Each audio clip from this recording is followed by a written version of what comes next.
Captain Lee DeHun stared at the radar screen in disbelief. 36 massive ships had just dropped out of hyperspace near the mining colony of New Busausen. The vessels were unlike anything he had ever seen before. They were huge, dark, and covered in what looked like weapons. "Sir, we're getting a transmission," said his communications officer, Lieutenant Park Me. She was young but smart, and DeHan trusted her judgment completely. "Put it through," DeHan ordered. He commanded the patrol vessel in Cayenne's Pride, one of 12 ships protecting the outer colonies. His small fleet was no match for whatever had just arrived. The main screen flickered to life. A tall, blue-skinned alien appeared. It had 4 arms and eyes that glowed like fire. When it spoke, the translator made its voice sound cold and mechanical. "Primitive beings of the system, I am Admiral Kethar of the Valorian 3rd Fleet. You will surrender immediately. Your species will serve the Valoran Empire. Resistance is futile." Dayan looked around his bridge. His crew of 23 men and women stared back at him. These were good people, miners, engineers, farmers who had left Earth to build a better life among the stars. They had families waiting for them back on New Busan. Admiral Kethvar DeHun said calmly, "This is Captain Lee Dayan of the Terran Colonial Defense. We don't want any trouble, but we won't surrender. Our people leave now and no one gets hurt." The alien made a sound that might have been laughter. "Your 12 tiny ships against my fleet? You cannot be serious." Dr. Park Me was working frantically at her station. She had been studying the alien ship since they arrived. "Captain," she whispered, "their shields are strong, but they're using old energy patterns. Our mining lasers might actually hurt them." DeHan nodded slightly. The mining colony used powerful lasers to cut through asteroid rock. The colonists had mounted some of these lasers on their ships for protection against space pirates. No one had ever thought they would face an alien invasion. Admiral Keith Vardeen said, "You have 10 minutes to leave our system." 10 minutes? The alien's eyes glowed brighter. "I will give you 10 seconds to surrender, or I will destroy every ship and every colony in this system." Dayan cut the transmission. He opened a channel to all 12 ships in his patrol fleet. "All ships, this is Inchin's Pride. We're going to fight. Protect the colony at all costs. Use everything you have." Commander Kim Woo-jin, who led the strategic operations for the colonial defense, came on the radio from the surface. "Captain, we're evacuating the civilians to the underground shelters, but we have 5,000 people here. They need time." "You'll get it," Dayan promised. The Valoran fleet moved forward. Their ships were massive compared to the human vessels. Each alien cruiser was 3 times the size of Dean's ship. They came in a perfect formation, like they had done this 1,000 times before. "All ships attack pattern Delta," Dayan ordered. It was a desperate plan. The human ships would split into 3 groups and attack from different directions. They would use their smaller size and speed to confuse the enemy. The first group of human ships charged straight at the center of the alien fleet. The Valorans fired their weapons. Bright blue energy beams cut through space. 2 human ships exploded immediately, but the attack was just a distraction. The second group of ships came from the left side. They had modified their mining lasers to maximum power. The beams cut into the alien shields like hot knives through butter. 3 Valoran ships took damage before they could turn to face the new threat. The third group came from behind. These ships carried the heaviest mining equipment instead of firing weapons. They rammed directly into the alien vessels. The first ship, commanded by Captain Song Minyu, crashed into a Valoran cruiser's engine section. Both ships exploded in a ball of fire. "What are they doing?" Admiral Keithvar screamed on his bridge. "These tactics make no sense. Why are they destroying their own ships?" But the human plan was working. The Valorans were used to fighting enemies who valued their ships and lives above everything else. They had never faced an enemy willing to sacrifice everything to protect their families. Captain Lee Dehan watched as more of his ships were destroyed, but they were taking Valoran ships with them. The mining lasers were cutting through alien armor. The ramming attacks were causing massive damage. "Sir," Lieutenant Park Mi called out, "the colony is almost evacuated." "Commander, Kim says they need 5 more minutes." 5 more minutes? Day looked at his remaining ships. Only 6 were left, including his own. The Valorans still had 28 ships, but something had changed. The alien fleet was not advancing anymore. They were staying back, afraid of more ramming attacks. "All ships pattern Gamma," Dehun ordered. This was even more desperate. The remaining ships would use themselves as shields while the colony finished evacuating. The human ships spread out in a line between the aliens and the planet. They fired everything they had. Mining lasers, construction tools turned into weapons, even their emergency flares. It was not much, but it was enough to keep the Valorans cautious.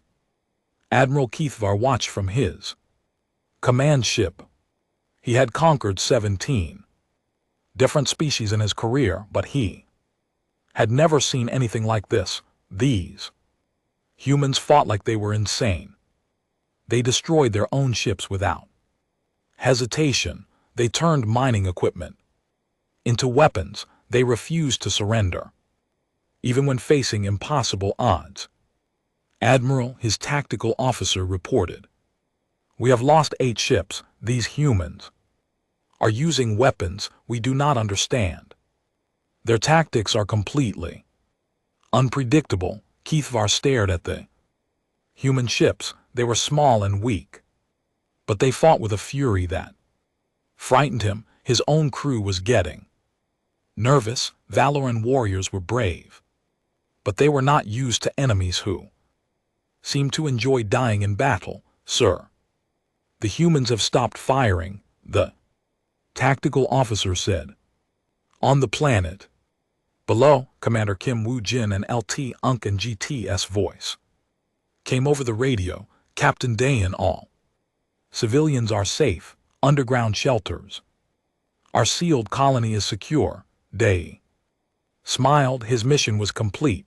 The people were safe, but he still had one more surprise for the aliens. "Admiral Keithvar," he broadcast on an open channel, "this is Captain Lee Day. You wanted to see what humans can do when we're threatened. This was just the beginning. Leave now or find out what we're really capable of." To make his point, Dean ordered his remaining ships to detonate their fusion reactors. Simultaneously, 6 small suns bloomed in space, taking out 5 more Valoran ships that were too close. Admiral Keithvar stared at the expanding fireballs where the human ships had been. These creatures had destroyed themselves just to prove a point. They had killed themselves to send a message. "Tactical retreat," he ordered quietly. "All ships withdraw to safe distance." His crew looked at him in shock. The Valoran Third Fleet was retreating from 12 primitive ships, but Keithvar knew something his crew did not understand. Yet these humans were not primitive. They were something far more dangerous.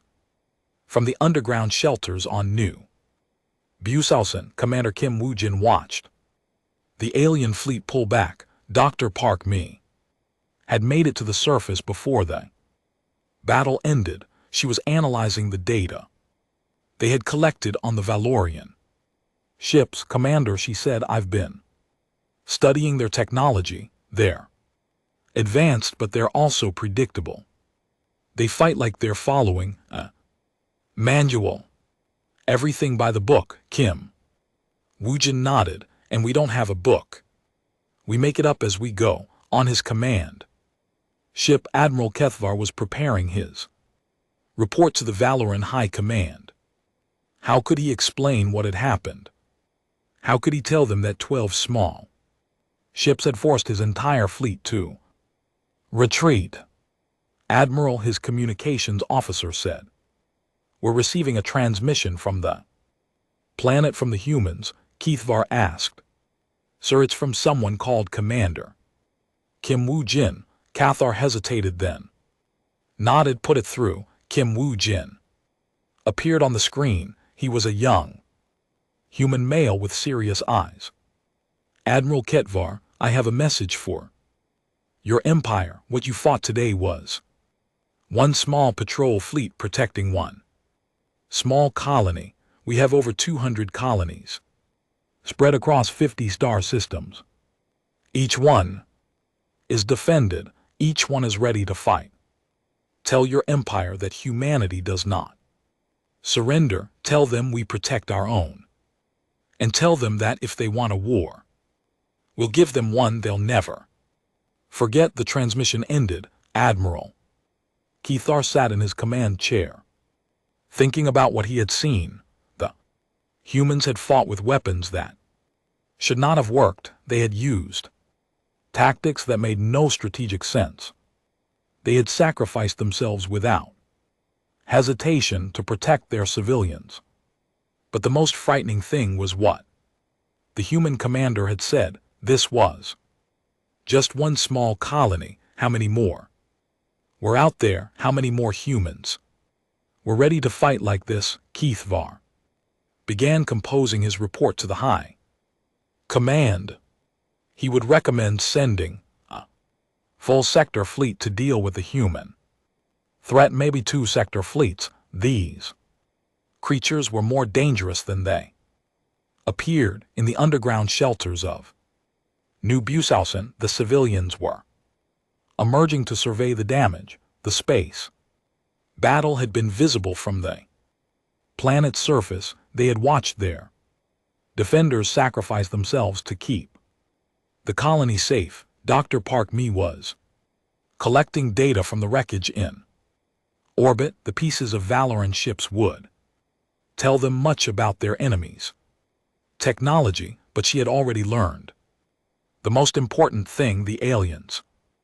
War Marshal Zeal stood on the bridge of his flagship, the Eternal Dominion. Around him, 2,400 Valoran warships, prepared for the largest military operation in recent galactic history.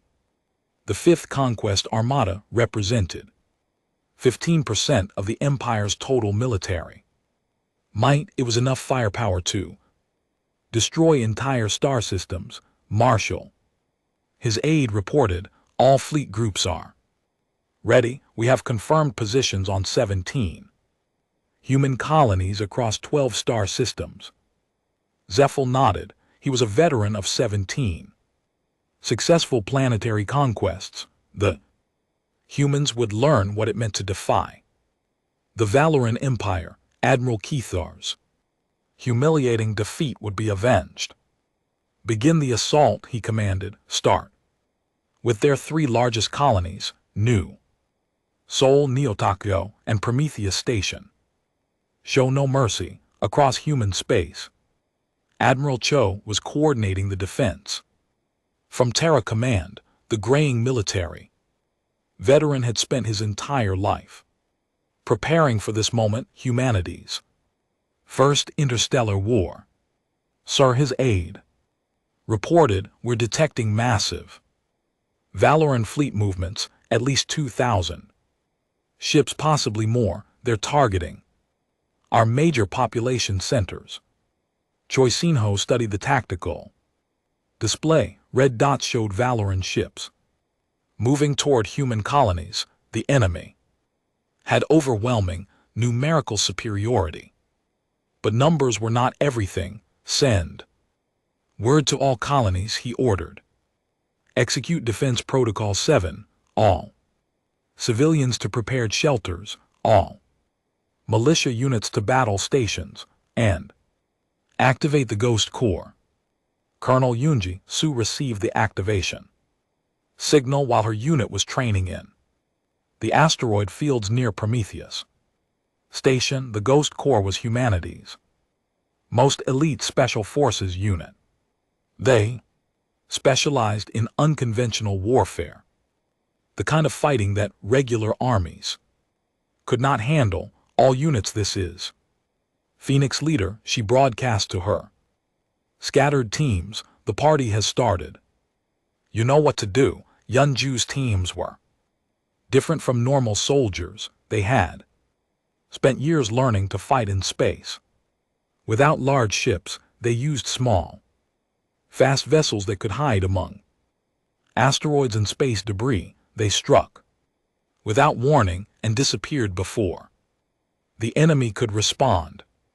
The first target was a Valoran supply convoy heading toward New Sol. 60 transport ships protected by 20 escort vessels. It should have been safe passage through empty space. The attack came from nowhere. Small human ships appeared from behind asteroids and launched everything they had. But instead of trying to destroy the convoy, they targeted the escort ships, communication arrays, and sensor equipment. What's happening? The Valoran convoy commander screamed as his screens went dark. Where are they? The Ghost Corps ships had already vanished back into the asteroid field, but they had left presence behind. Dozens of small mines attached to the transport ships hulls. The mines would not explode immediately. They would wait, sending location data to other human forces. At Prometheus Station, Engineer Bay Hyansu was making final adjustments to humanity's newest defensive technology, adaptive shield systems that could learn and counter enemy weapons in real time. Sir, his assistant called out. The Valoran fleet is 3 hours out, 200 ships heading straight for us. Hyansu smiled grimly. Good. Time to see if our shields are as smart as we think they are. The Valorian assault on Prometheus Station began exactly as War Marshal Zal had planned. 200 heavy cruisers approached the human industrial complex in perfect formation. The station's defenses looked pathetic in comparison. A few orbital platforms and some civilian ships converted for military use. Begin bombardment. The Valoran fleet commander ordered, destroy all defensive installations. The first wave of Valoran energy weapons struck the station shields. The barriers flared bright blue and held. The second wave hit harder. The shields flickered but remained active. Sir, the Valoran tactical officer reported, their shields are adapting to our weapon frequencies. Each shot is less effective than the last.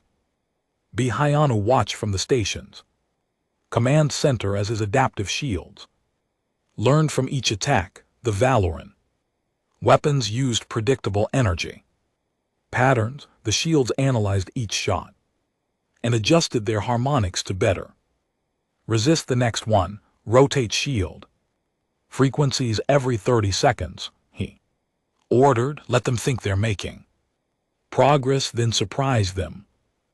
Battle for Prometheus Station lasted 18 hours. The Valorans threw everything they had at the human defenses, but the Adaptive shields continued to evolve, becoming more resistant with each attack. Finally, the Valoran fleet commander made a desperate decision. All ships' ramming speed will destroy the station with kinetic impact.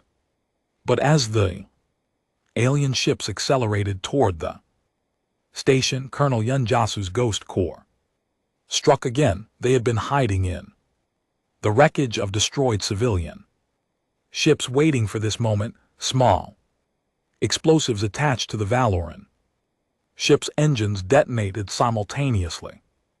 20 Valoran ships lost power and crashed into each other. The coordinated ramming attack became a chaotic collision that destroyed 60 more vessels. The surviving ships retreated in confusion. At New Sol Colony, the battle was even more brutal. The Valorans had brought their most powerful siege weapons, expecting to crush human resistance quickly. Instead, they found something they had never encountered before. Every human civilian was a potential soldier. Children as young as 12 operated anti-aircraft guns from concealed positions. Elderly citizens piloted makeshift bombers loaded with mining explosives. The entire population had turned their colony into a fortress. Sir, a Valoran ground commander reported to his ship, the humans won't stop fighting. We've taken the main city, but they keep attacking from underground tunnels. Even their children are armed. War Marshal Zeal could not believe what he was hearing. Civilian populations were supposed to surrender when faced with superior force. They were supposed to beg for mercy. They were not supposed to fight like professional soldiers. Use the nerve gas, he ordered. Clear the tunnels. But when the Valoran troops entered the underground passages, they found them empty. The humans had abandoned their positions and moved to new ones. The tunnel system was far more extensive than the aliens had realized. General Na Yunji commanded the defense of New Seoul from a hidden command bunker 3 km underground. She had spent 5 years preparing the colony for siege warfare. Every building was connected to the tunnel system. Every street had hidden weapons caches. Every civilian knew their battle station. Phase 2, she ordered. Begin urban assault above ground. Found the Valorian occupation force suddenly found themselves under attack from all directions. Human fighters emerged from sewers, building basement and concealed bunkers. They struck fast and hard, then disappeared back underground. The Roar Valorans were experts at conventional warfare. They knew how to fight other armies in open space or on flat battlefields, but they had no experience with guerrilla tactics in urban environments. Marshal, the ground commander, reported, "We control the surface, but the humans control everything underneath. They appear, attack, and vanish. We can't predict where they'll strike next." Dr. Otaman was coordinating the human defense from the research facility on Kepler 442b. He had developed the quantum communication network that allowed human forces to coordinate across vast distances instantly. All units, he broadcast to human forces across 12-star systems. Begin Operation Hornet's Nest. Time to show them what we're really capable of. Across human space, the real counterattack began. The Ghost Corps had spent weeks placing tracking devices on Valoran supply ships. Now they knew the location of every enemy vessel in human territory. Small human strike teams hit Valoran ships throughout the night. They did not try to destroy the vessels. Instead, they sabotaged life support systems, navigation computers, and Communication arrays, the alien ships, became floating tombs cutting off from their fleet and slowly dying in space. Colonel Yunji Su led the most daring raid personally. Her team infiltrated War Marshal Z Tall's flagship while it orbited New Seoul. They did not try to capture or kill the enemy commander. They had a different mission. They planted listening devices throughout the ship and hacked into the Valoran communication system. Now humanity could hear every enemy transmission, every order, every tactical discussion. Marshal Yun Jasu's voice came over the ship speakers. This is Colonel Yun Ju of the Terran Ghost Corps. We've been listening to your conversations. We know your battle plans. We know your supply routes. We know your weaknesses. Sweet dreams. The transmission cut off, leaving the Valorian command staff staring at each other in shock. The humans had been inside their most secure vessel without being detected. War Marshal Zeal realized that his invasion was failing. 8 months of fighting had cost him over 1,600 ships. The humans showed no sign of surrendering. If anything, they were becoming more aggressive as the war continued. Sir, his intelligence officer reported, we've intercepted human communications. They're calling this the training war. They say they're using our invasion to test their military systems. Training war. Zappel could not understand what that meant. The humans were fighting for their lives. How could they treat it as training? At Terra Command, Admiral Cho was reviewing battle reports from across human space. The defensive campaign was proceeding exactly as planned. The Valorans were being warned. Grand Admiral Marek, the destroyer, stood on the command deck of his massive dreadnought, the Galaxies, and around him nearly 10,000 Valoran warships assembled in the largest military formation in the Empire's history. 3 full annihilation fleets, representing 60% of Valoran military power, prepared to crush humanity once and for all. Admiral, his strategic coordinator, reported, all fleet groups are in position. We have planet crackers, atmospheric poisoners, and star killer missiles. The humans will face complete extermination. Marek nodded grimly. He had earned his reputation by destroying entire civilizations that refused to surrender. The humans would learn what true fear meant. War Marshal Zeal's failure would be avenged with overwhelming force. No prisoners, he commanded. No enslaved populations. Total sterilization of all human worlds. We will erase this species from the galaxy. On Terra Prime, President Kong Minsuk stood in the emergency command center deep beneath the planet's capital city. The former military strategist knew this moment would come. Valorians would eventually commit everything to destroying humanity. Mr. President General, Nanji reported, Valorian fleets are massing in 7 different staging areas. Intelligence estimates between 9 and 10,000 ships. They're bringing world killer weapons. Kang Minsk studied the tactical display, showing red dots throughout human space. The enemy had enough firepower to sterilize every human world simultaneously. But humanity had been preparing for exactly this scenario. Activate Protocol Omega, he ordered. Quietly, all hidden facilities, all reserve forces, all secret weapons. It's time to show the galaxy what humanity is truly capable of. Across human space, the real war machine began to awaken. What the Valorans had seen so far was just the public face of human military power. The truth was far more impressive and terrifying.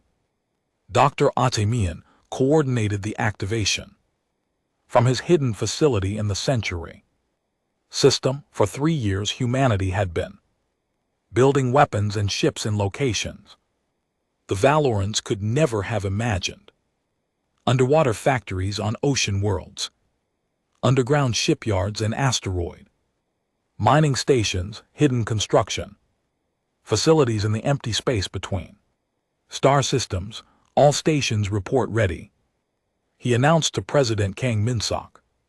Project Deep Storage is fully operational. We have 1,500 hidden production facilities coming online simultaneously. The Valoran assault began with Grand Admiral Morek's favorite tactic, overwhelming shock and terror. His planet cracker missiles targeted Terra, Prime, New Zao, and 12 other major human worlds simultaneously. The weapons were designed to split planets apart from the core outward, but when the missiles reached their targets, something impossible happened. They simply disappeared. Admiral, his weapons officer reported in confusion. The planet crackers have been intercepted. Some kind of energy barrier is destroying them before impact. General Nayunji watched from Terra Prime's command center as Bai Hyansu's newest defensive system proved itself. Planetary shield generators that could vaporize incoming missiles with focused energy beams. The technology was based on lessons learned from the adaptive shields used at Prometheus Station, sir. Her tactical officer reported. All major worlds are secure. The planetary shields are holding against everything they're throwing at us, but the real surprise came when the human counterattack began. Ships emerged from hidden bases throughout human space, not the converted civilian vessels the Valorans had been fighting, but purpose-built warships designed specifically for military combat. Admiral Shin Juan commanded the first wave of humanity's true fleet.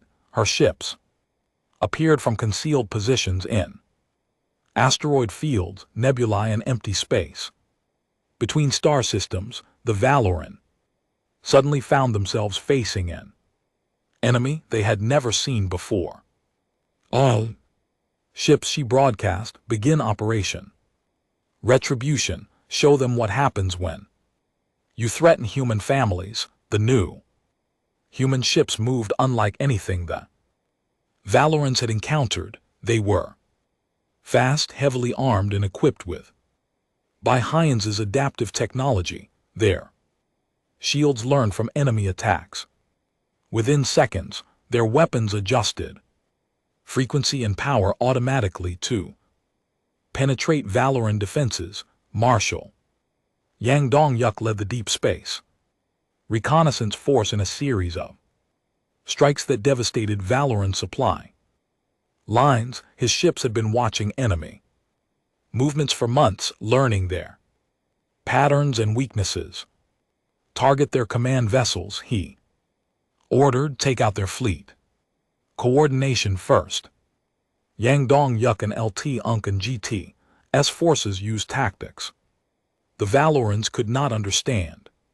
They appeared from impossible angles, struck with precision at critical systems, and vanished before the enemy could respond. It was like fighting ghosts that could predict every move. Grand Admiral Morek watched his carefully planned assault dissolve into chaos. Human ships were appearing everywhere, using weapons and tactics as strategists had never encountered. The enemy seemed to know exactly where to strike to cause maximum damage. Sir, his intelligence officer reported. The humans have been intercepting our communications for months. They know our battle plans, our supply routes, our Ship movements, they've been preparing. Specifically for this attack, Director Lim Siong of the Strategic Deception Division smiled as she watched Valoran fleet struggle against carefully laid traps.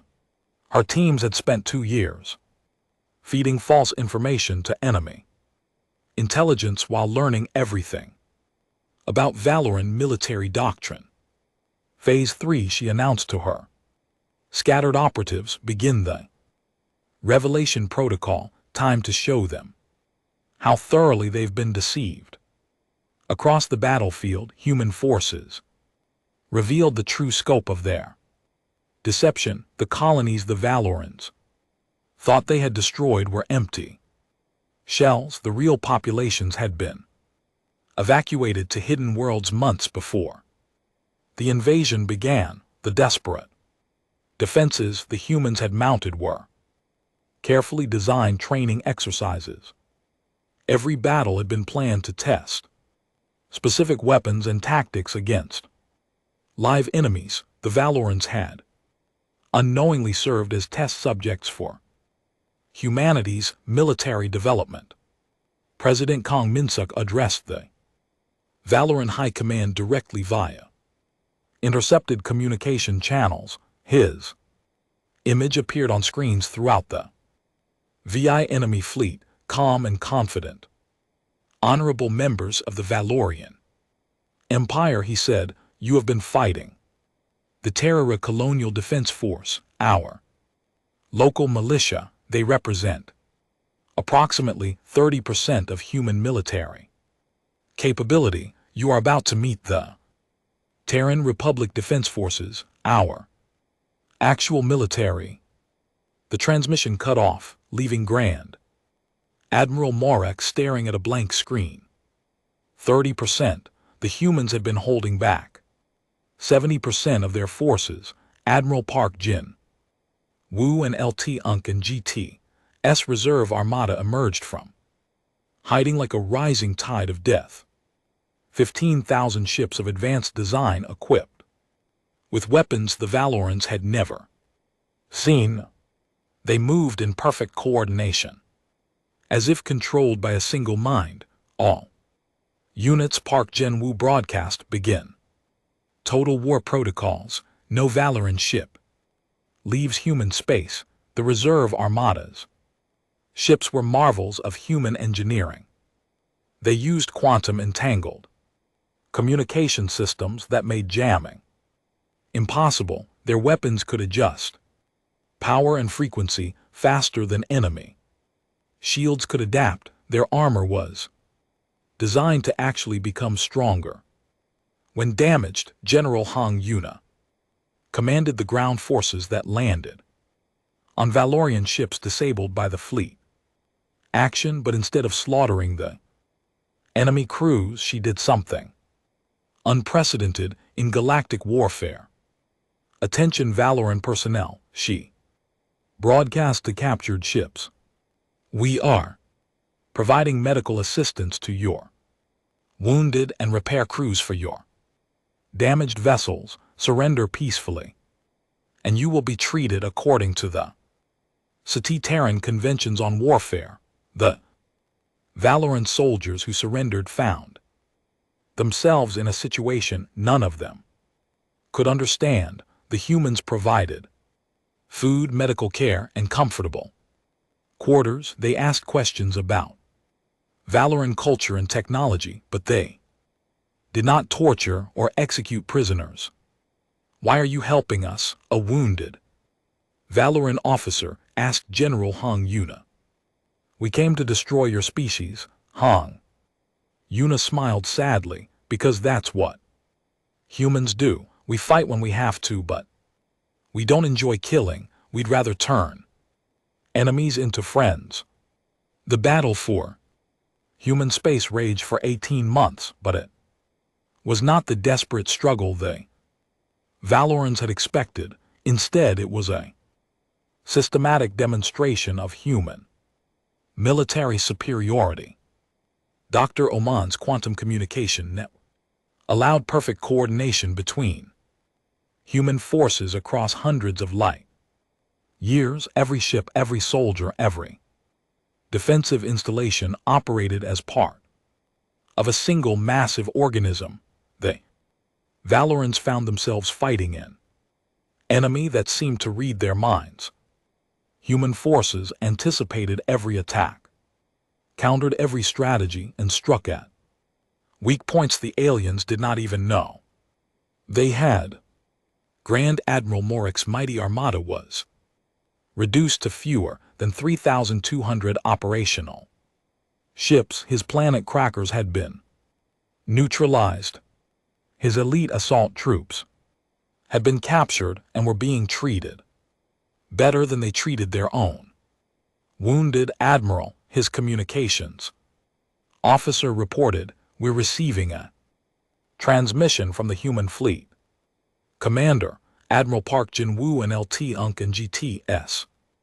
Image appeared on the main screen. He looked tired but determined.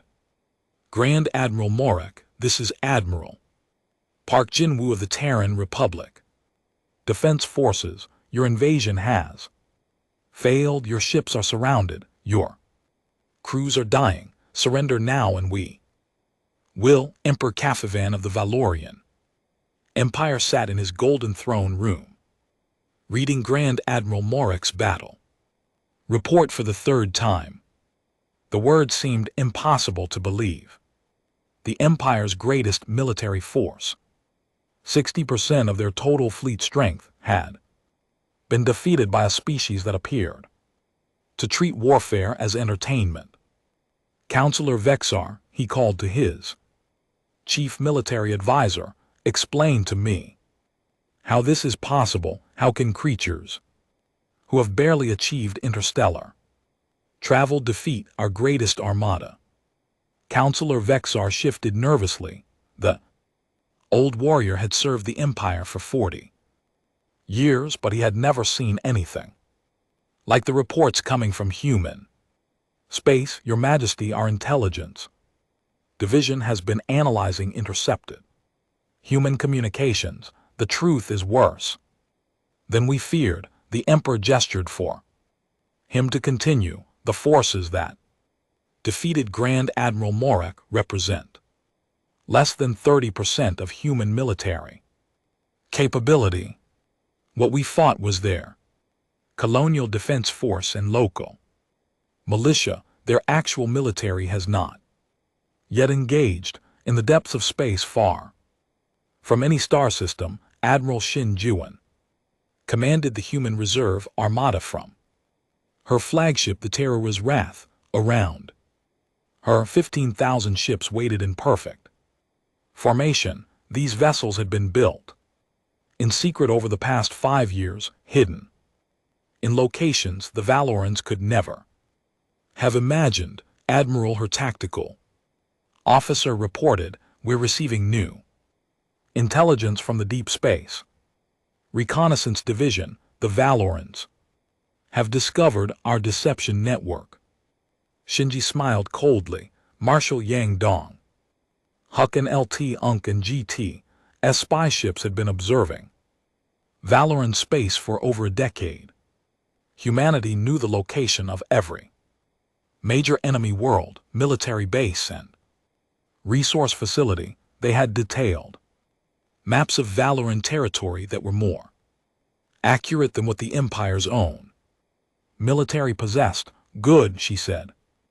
"Time to show them what we've really been doing all these years." Marshal Yang Dongyuk and LT Unk and GTS reconnaissance forces had been humanity's eyes and ears throughout the galaxy. His stealth ships, invisible to Valoran sensors, had studied every aspect of the Empire's military, political, and economic structure.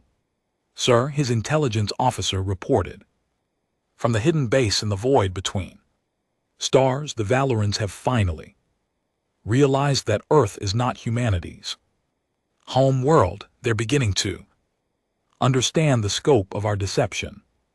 Young Dongguk nodded. Director Lim Seong and LT Unk and GTS disinformation campaign had been masterful. For 3 years she had convinced the Valorans that Earth was humanity's primary world and main population center. In reality, Earth was just one of over 200 major human colonies and not even among the top 10 in terms of industrial capacity. Phase 4, he ordered, begin the Revelation Protocol. Let them see what humanity really looks like. Director Lim Seong sat in her command center on the hidden world of New Geneva, monitoring Valoran communications as her carefully planned deception unraveled. The enemy was finally beginning to understand how thoroughly they had been manipulated. Sir, her communication specialist reported, we're detecting panic transmissions throughout Valoran space. They've discovered our observation posts in their territory. They know we've been watching them for years. Lim Soo-young had spent 5 years building the most sophisticated intelligence network in Galactic history. Human operatives and automated spy systems monitored every aspect of Valoran society. They knew the Empire's military secrets, political weaknesses, and economic vulnerabilities, but the most shocking revelation was still to come. Emperor Caffin received the report from his intelligence division with growing horror. Human spy ships had been operating in Valoran space for over a decade. They had observed military exercises, recorded classified communications, and mapped strategic installations.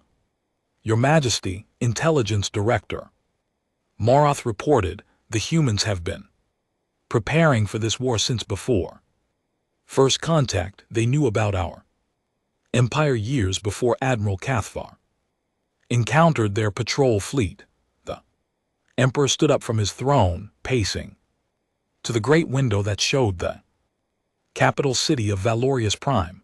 Are you telling me that their first contact was staged, that they allowed Admiral Cathvar to find them? Yes, Your Majesty. Our analysts believe the humans wanted us to attack them. They used our invasion as a training exercise to test their military systems against a real enemy. Under Prime President Kang Minsk held an emergency session with the Terran High Council. The time for deception was over. Humanity was about to reveal its true nature to the galaxy.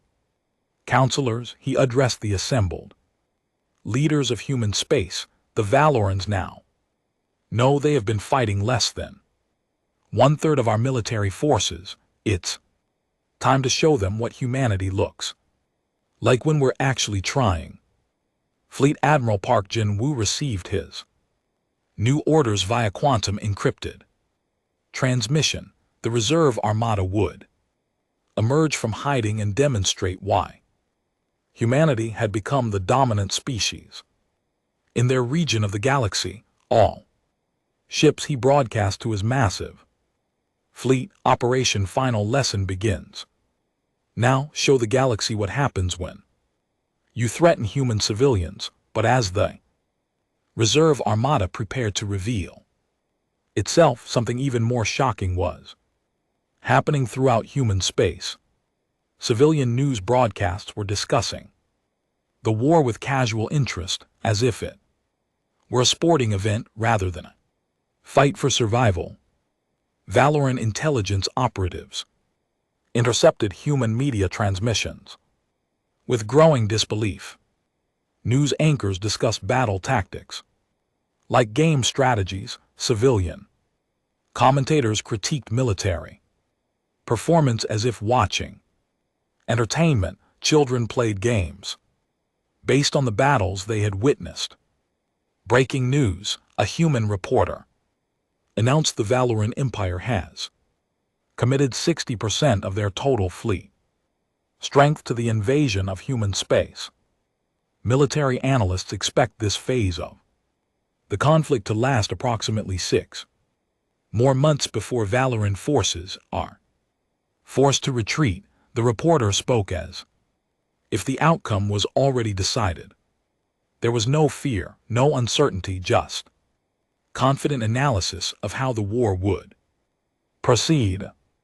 Emperor Kilovan watched these transmissions in his private chamber, struggling to understand what he was seeing. How could a species under existential threat discuss their situation so calmly? Counselor Vexar, he called his military advisor, explained to me why the humans are not afraid.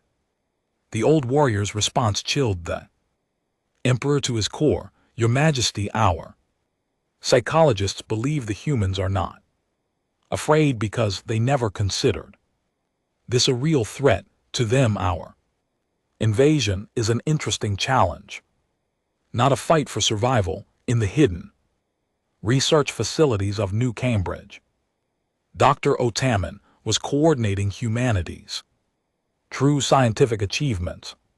The technology the Valorans had encountered was just the beginning. Human science had advanced far beyond what they had revealed. Sir, his research assistant reported, the quantum fold communication network is ready for galaxy-wide activation. We can now coordinate military operations across thousands of light years in real time.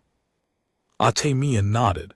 Humanity's technological advantages went far beyond better weapons and shields. They had developed communication and coordination systems that allowed their entire species to function as a single organism when necessary. But the most disturbing revelation came from intercepted human educational broadcasts. Children in schools were learning about the war as part of their history lessons, even though it was still ongoing. Today we'll study the Valoran conflict, a human teacher explained to her class of 10-year-olds. This represents humanity's first major interstellar war and demonstrates several key principles of asymmetric warfare and psychological operations. The children listened attentively, taking notes on military tactics and strategic deception. To them, the war was already history, a teaching tool to help them understand how their species dealt with external threats. General Hung Yuna was processing Valoran prisoners of war when she made a discovery that changed everything. The captured enemy soldiers were not the fanatical warriors she had expected. They were frightened, confused beings who had been told they were fighting primitive savages. Colonel, she reported to her superior, the Valorian military structure is based on rigid hierarchy and unquestioning obedience. Their soldiers have never faced an enemy that thinks independently. They literally don't know how to fight against opponents who adapt and improvise. This explained why human tactics had been so effective. The Valorans were excellent at following battle plans, but they could not adjust when those plans failed. Humans, on the other hand, had built their entire military doctrine around flexibility and adaptation.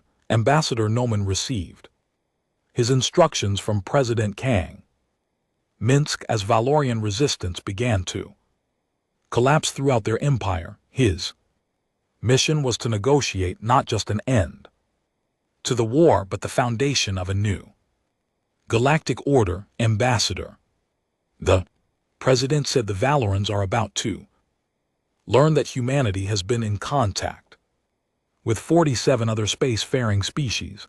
All of them have been too afraid of the Valoran Empire to reveal themselves.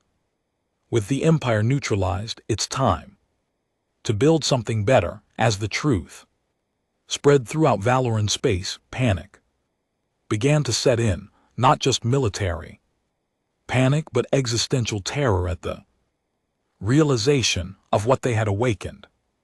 Humanity was not just another space faring species, they were something entirely new in galactic history.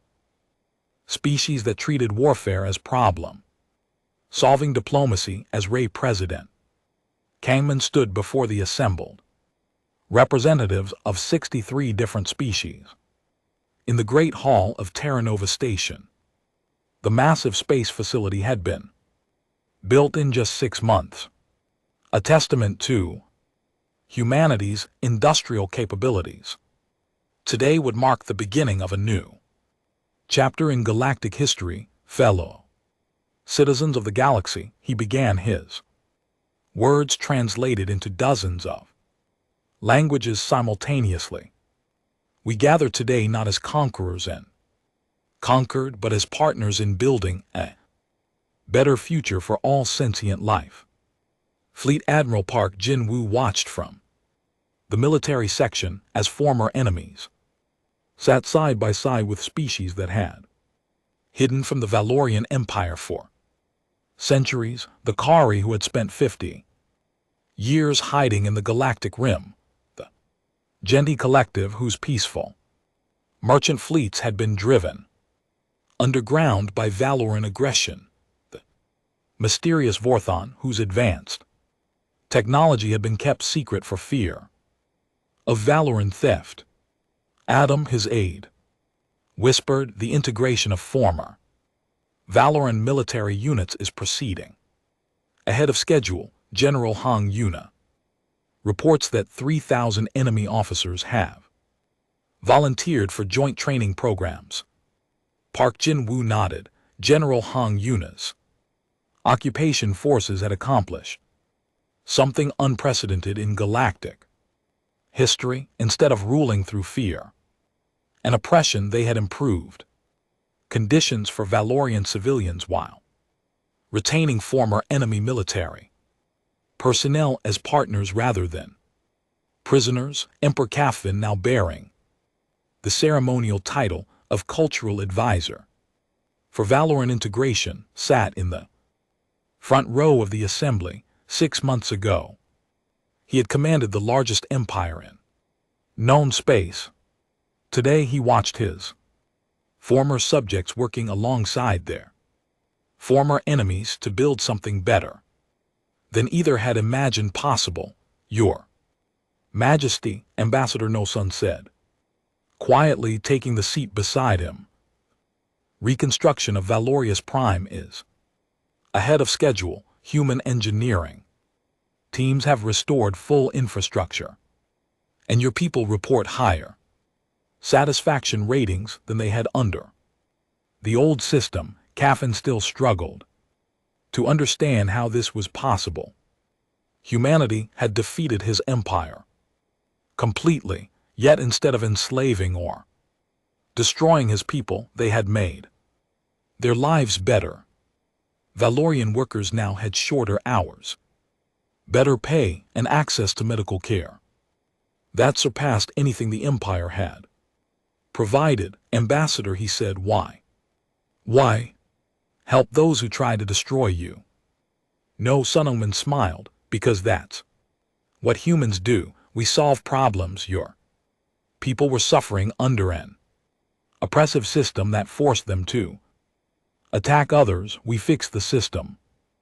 In the research facilities of New Geneva, Dr. Achin was coordinating the most ambitious project in galactic history. The Galactic Communication Network would connect every inhabited world in real time, allowing instant coordination and cooperation across thousands of light years. Sir, his assistant reported, the Vorin have agreed to share their quantum fold technology. Combined with our communication systems, will be able to link the entire galaxy within 2 years. Atemian marveled at how quickly everything was changing. 6 months ago, most galactic species had lived in isolation, afraid to reveal themselves. Now they were working together on projects that would benefit everyone. But the most remarkable changes were happening on individual worlds. Throughout former Valoran space, General Hong Yuna toured the rebuilt capital, city of Valorius Prime, accompanied by her Valorian counterpart, General Keith.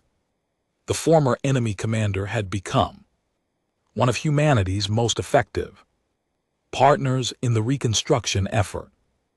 General Han Corey said as they watched human and Valoran children playing together in a newly constructed park, "My people are calling this the peaceful conquest." They joked that humans invaded us with kindness instead of weapons. Hong Yuna laughed. "We prefer to think of it as aggressive friendship, much more effective than traditional warfare." The park they walked through had been built where the old imperial palace once stood. Instead of a monument to conquest, it was now a place where families from dozens of species could gather and play. Human engineering had created environmental zones suitable for different atmospheric requirements, allowing unprecedented interaction. General Keithmore continued, "I must ask you something that troubles many of my people. Why do you trust us? How do you know we won't betray you when we become strong enough?" Hung Yuna stopped walking and looked at the former enemy officer seriously. "General, humanity learned something important during our own history.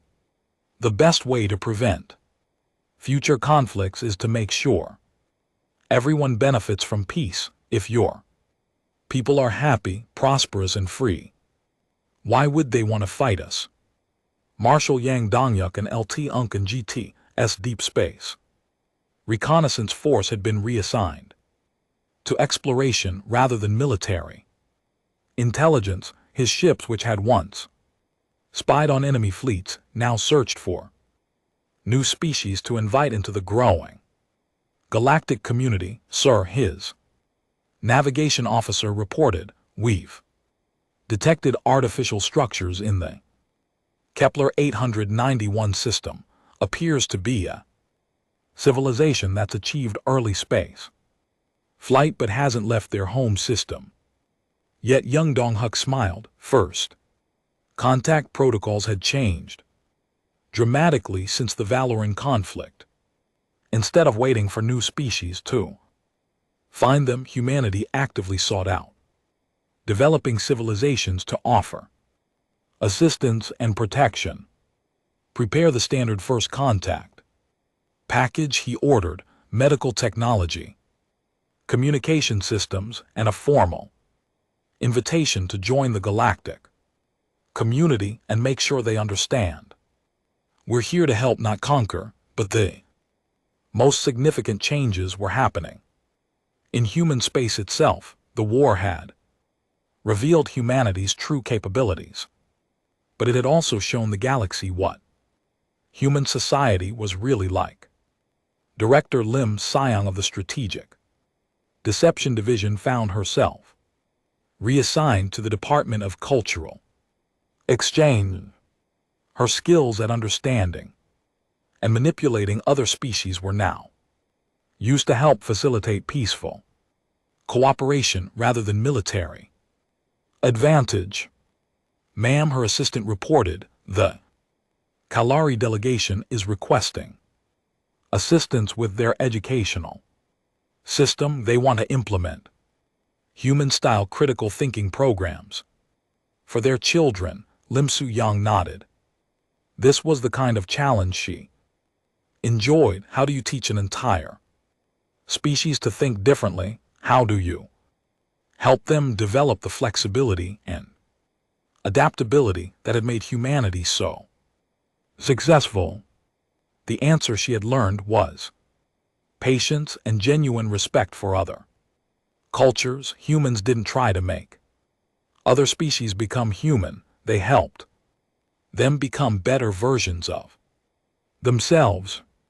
Engineer Bay Hyan's adaptive technology had revolutionized more than just military defense, the same principles that allowed shields to learn from enemy attacks were now being used to create systems that adapted to the needs of different species. Sir, his research team reported that atmospheric processors for New Zentha are working perfectly. The colony can now support 7 different species simultaneously, each with optimal environmental conditions. Hansu watched the progress reports with satisfaction. Building weapons had been necessary during the war, but building homes for refugees and creating environments where different species could live together was far more rewarding. Colonel Yun Jai Su's Ghost Corps had also been transformed. Instead of conducting sabotage and reconnaissance against enemies, they now served as rapid response teams for humanitarian crises throughout the galaxy. Colonel, her communications specialist, reported, "We're receiving a distress call from the Outer Rim. Natural disaster on Kepler 1247. 7 different species need evacuation." Yunju's teams had become the galaxy's premier emergency response force. They could appear anywhere within hours, equipped to handle any crisis, the same skills that had made them terrifying to enemies now made them heroes to civilians in need. President Kang Min-suk concluded his address to the Galactic Assembly with words that would be remembered for centuries. "We stand at the beginning of a new age," he said, "an age where strength is measured not by the ability to destroy, but by the capacity to build, where success is defined not by conquest but by cooperation, where the greatest warriors are those who fight to protect the innocent and help the weak become strong. Humanity offers you our hand in friendship, not as rulers but as partners, not as conquerors but as builders. Together we will create a galaxy where every species can reach its full potential, where every world can prosper, and where every child can grow up without fear." The assembly erupted in applause from dozens of different species, but the most meaningful moment came when Emperor Calivan stood and added his voice to the ovation. 6 months later, the transformation was complete.